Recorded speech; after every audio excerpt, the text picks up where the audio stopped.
En 1993, une organisation secrète appelée le Net voulut créer un super critique de film. Un homme avec une telle capacité de jugement sur le cinéma qu'il mettrait tout le monde d'accord sur la qualité ou la médiocrité des films qu'il juge, permettant ainsi aux gens de ne pas avoir un avis personnel. Mais l'expérience fut un échec. À la place, les scientifiques ont créé une créature étrange, atteinte d'une double personnalité, l'une étant la définition même de la joie et du bonheur, l'autre qu'un concentré de haine et de colère.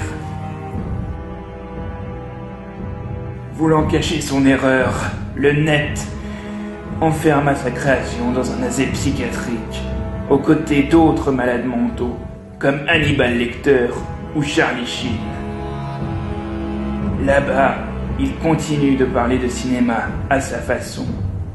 On l'appelle le critique schizophrène. Salut! Aujourd'hui, en plein jour ou dans la nuit noire, nul n'échappe à mon regard. Pas même ce film, Green Lantern.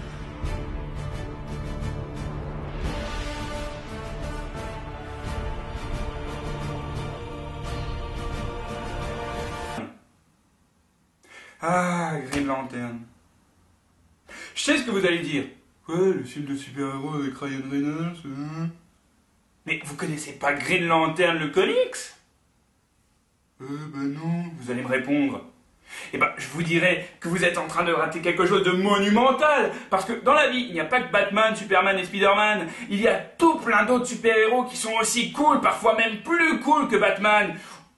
Je veux dire, Green Lantern, lui, il reste pas dans sa petite ville privée comme ça. Il voyage dans l'espace pour chasser des extraterrestres. Une fois même, il peut même chasser des robots géants. Des robots géants qui peuvent détruire la ville.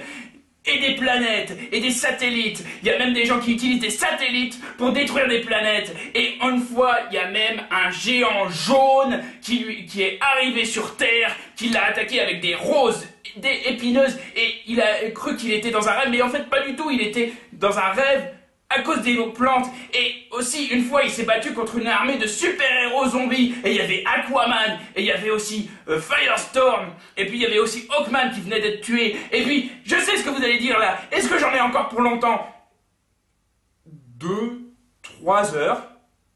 Mais je vais couper au montage. Alors, ce que je voulais dire, c'est Green Lantern est né dans les années 60, en tout cas la forme qu'on lui connaît actuellement. Mais c'est vraiment en 2004, avec Jeff Jones, que le personnage va exploser, avec des ventes aux États-Unis qui rivalisent avec celles des X-Men. On se souviendra surtout de Jeff Jones sur Green Lantern parce qu'il a créé d'autres lanternes en fait. Il a gardé les vertes, mais il a aussi créé des lanternes jaunes, des lanternes bleues, des lanternes rouges, des lanternes roses, des lanternes violettes, des lanternes noires, des lanternes blanches. Et quand elles s'unissent ensemble, ça fait un super mégazord de la mort. Prends ça par la gueule, mon boule.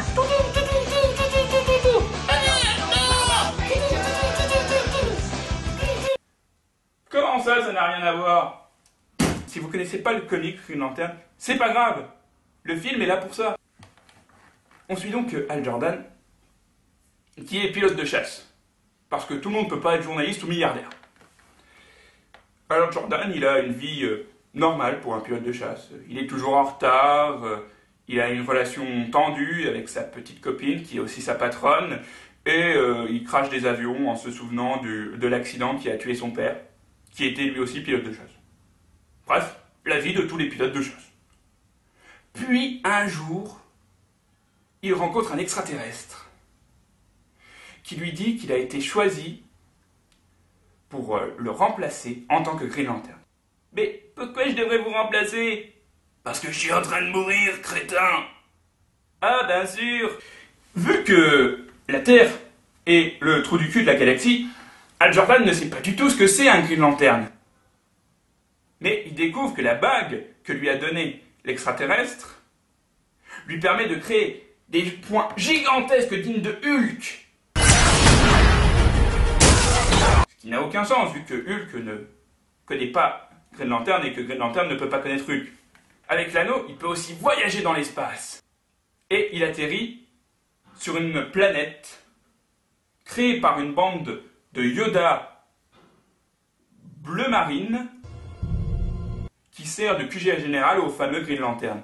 Et donc là-bas, un poulet amphibien venu de l'espace lui explique que les Green Lanterns sont une police chargée de traquer les bandits intergalactiques et de réparer toutes les bourdes que font les Yoda bleus. Et là, il rencontre un cochon géant dopé au testostérone et ensuite il se fait narguer par un mec tout rouge avec une moustache qu'enviraient tous les dictateurs de la galaxie. Tu empestes la peur, Hal Jordan. Et pour le moment, ça suit le comics de base. C'est hyper fidèle. Et ça, c'est cool, parce que ça montre qu'ils ont quand même bossé, qu'ils ont voulu être proches des fans, qui voulaient un film sur Green Lantern. Et puis, les décors, ils sont inventifs et créatifs. Là se dresse leur citadelle. Ce sont des immortels d'une des souches les plus anciennes qui soient. Ils ont forgé tout ce que tu contemples et sont responsables de tout ce que nous sommes et faisons. Ils ont vraiment créé un univers propre. Franchement, c'est bien. Ce film est bien. Mais franchement, ça aurait pu être 1000 fois mieux. Quand on voit le nombre de personnes qui ont participé à ce film, de personnes talentueuses, ce film devrait être un chef-d'œuvre. Et il est moyennement bon. Déjà, il y avait Jeff Jones, dont je vous ai déjà parlé. Et si j'écorche son nom, j'en ai rien à foutre. Vous le voyez, mon doigt? Voilà, tu te l'enfonces bien profond. Mais le réalisateur, vous savez qui c'est? C'est Martin Campbell. Le mec qui a sauvé James Bond. 2 fois. Et le pire, c'est que ce film a 4 scénaristes. Et le scénario dans ce film, c'est de la merde. Je veux dire, même si j'étais complètement torché, j'aurais pu faire quelque chose de mieux. Le gros problème, c'est dans les choix. Surtout au niveau des méchants. Alors le méchant principal, comment vous expliquer ça à vous qui êtes qu'une bande de crétins qui regardez les vidéos sur internet? Ah ouais. Hal Jordan, qui vient de commencer sa carrière de Green Lantern depuis une semaine à peu près, hein, qui ne savait pas ce que c'était un Green Lantern avant, qui vient juste de découvrir à quoi servait l'anneau des Green Lantern. Eh bien, il va devoir se battre contre Dieu. Et j'exagère même pas, vous voyez. Dans le film, le méchant, c'est Parallax, qu'on appelle aussi l'entité de la peur. Et Parallax, son hobby pendant tout le film, c'est de détruire toute vie sur les planètes qu'il rencontre. Voilà. En plus, on lui envoie une escouade de Green Lantern expérimentés. Il les bute au bout de 20 secondes.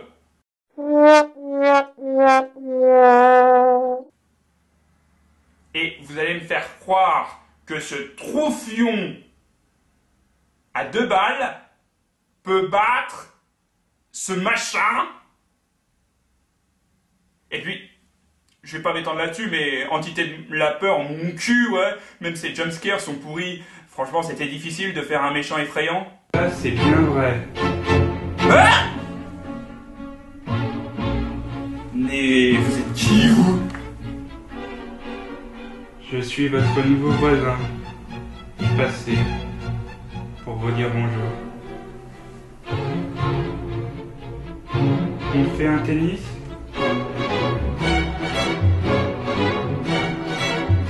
Non! Dommage.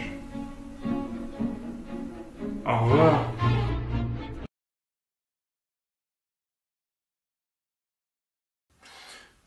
Alors oui, vous allez peut-être dire que je suis un peu cruel. C'est vrai, Hal Jordan pourrait battre Parallax.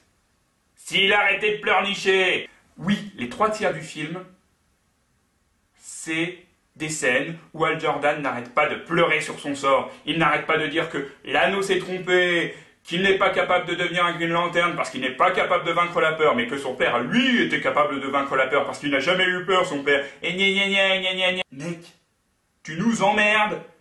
Tu te fais pousser des couilles et tu vas battre ce truc qui peut détruire des planètes. Parce que, je te rappelle que pendant que t'es en train de pleurnicher, il a dû au moins en bouffer 50. Ça fait que tu es responsable quand même de 44 milliards de morts.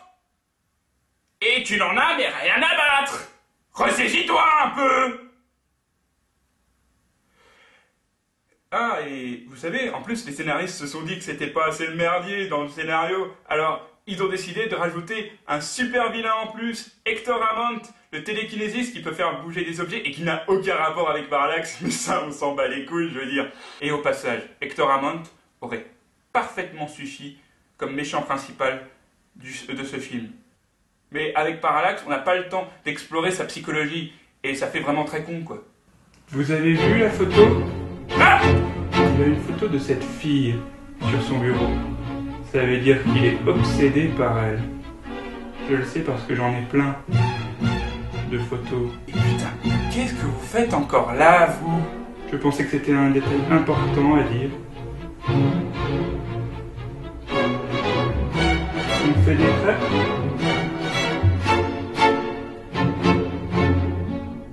Non! Dommage.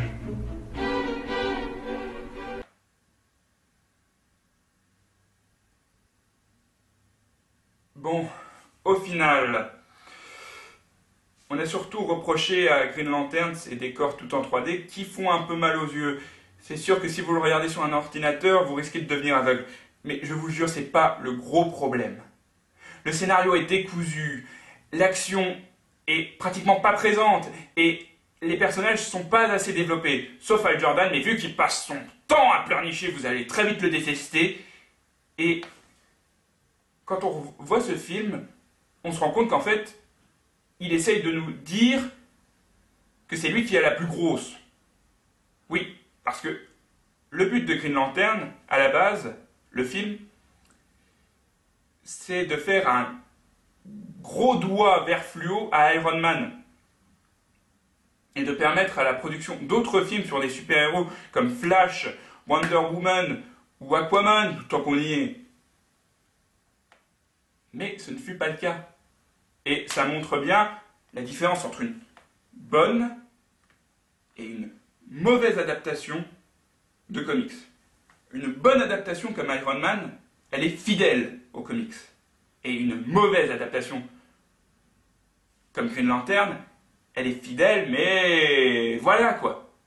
Parce qu'une bonne adaptation comme Iron Man, elle est fidèle aux comics. Mais une mauvaise adaptation comme Green Lantern, elle est fidèle, mais voilà quoi. Contrairement à une bonne adaptation comme Iron Man qui est fidèle, mais voilà. Et puis, si vous n'êtes pas content, vous avez qu'à aller vous faire foutre chez Aurine. Tiens!